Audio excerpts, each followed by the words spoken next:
Hey, good afternoon, everybody. And as always, as promised, it's Monday. So we have to talk about this is what we did last night. So this is for everyone, whether it be a parent or a student that wasn't able to make it last night. This is just a recap of what we went over, what we talked about on our Sunday meeting. So first things first, I think that we should mention is that this was by far, since I've been here, the biggest meeting that we've had, the biggest turnout. So I think as of last count that I was looking, I think we had like 17 people here, which was really great. Some people I'd met for the first time and or hadn't seen maybe in a youth setting, but maybe seen throughout the church. So this was a really good thing. It was a big group and it broke down really well, especially with our games. And so kind of getting to our games when, before that, when everybody first got here, I had stopped because it's been like super hot outside. I thought the best thing that we could have is maybe some ice cream in here. So I stopped and got just some, I don't know, just a tub of ice cream and some toppings and some popsicles, and hopefully some of that will last more than a week or two. But I picked some of that up. So students sat in the cafeteria area and did that, and we did a little exercise that I was kind of wanting to do with our youth leadership team, but I used it with students as well, and just asking some questions such as like, if there was something that you really like about the youth ministry, what is something that you wish we did different here? What is something that we would tweak and just do something a little bit different? Or what would you like to see more of? What are some opportunities that you think the youth ministry could take advantage of?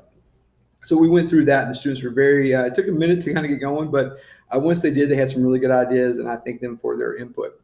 So after that, we moved to our main area, our main little worship area, and we played two games. The first one was really quick.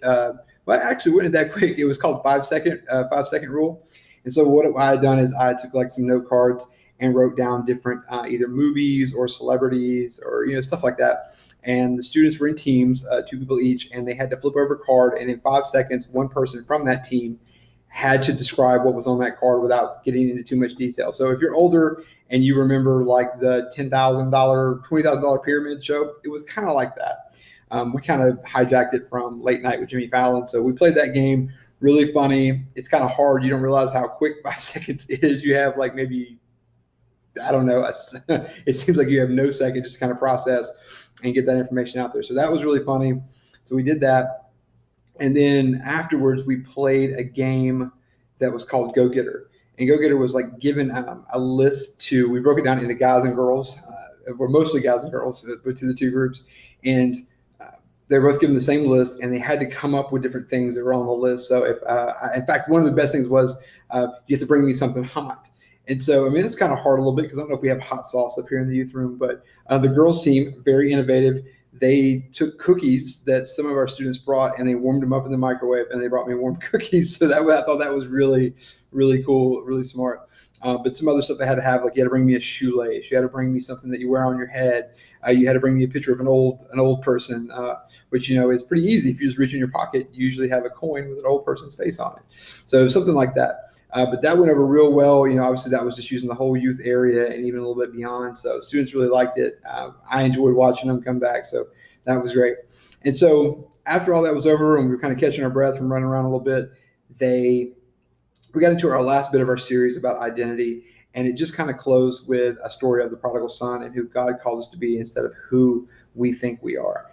And so good discussion. John A. Cuff really put a great series together and kind of led us, obviously we start in a certain area with what we want to teach, and then usually those questions turn into other things. And so we chased a few rabbits, but we kind of got back to where we wanted to be. And what we took away from is some of the things that came up were just really great. So I encourage you to, if you have a student, ask them about what we talked about.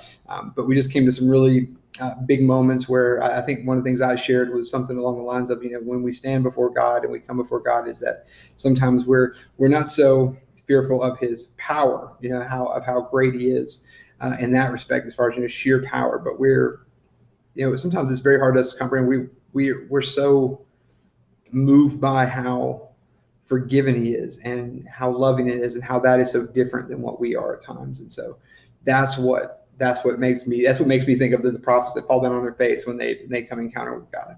So all that kind of stuff happened last night, and so it went great, and I'm really excited to see what the next couple of weeks bring.